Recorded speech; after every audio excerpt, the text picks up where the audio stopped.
જય હો. જય સ્વામિનારાયણ. એક ગામમાં એક ઈસાઈ પાદરી પોતાના ધર્મનો પ્રચાર કરવા માટે આવેલા.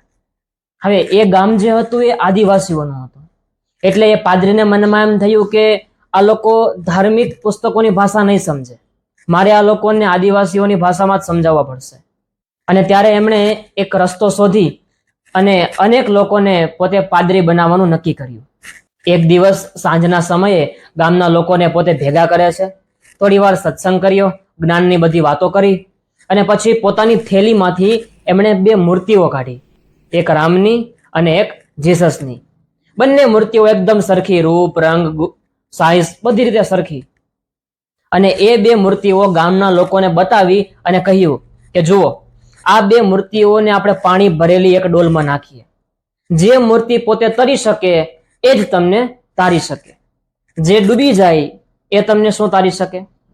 હવે એમાં રામની મૂર્તિ હતી એ લોઢાની હતી અને જીસસની મૂર્તિ લાકડાની હતી. પાણીની ડોલ મગાવે છે, પાદરીએ બંને મૂર્તિઓને પાણીમાં નાખી તો રામની મૂર્તિ હતી એ ડૂબી ગઈ અને જીસસની મૂર્તિ પાણીમાં તરવા લાગી.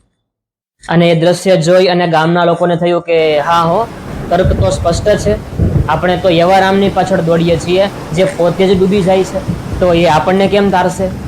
અને ત્યારે એ ગામમાં એક હિન્દુ સંત મહેમાન થયેલા અને એ પણ આ સભામાં હાજર હતા.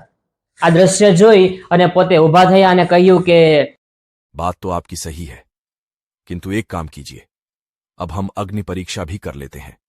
आग जलाएंगे, दोनों मूर्तियों को आग में डालेंगे, जो बच जाएंगे वो ही हमें बचा पाएंगे.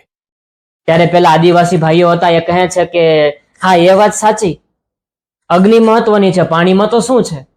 અને આપણે પણ અગ્નિ પરીક્ષા એવો શબ્દ સાંભળ્યો છે, પાણી પરીક્ષા એવું આપણે કંઈ સાંભળ્યું નથી ને એવું કંઈ હોતું પણ નથી.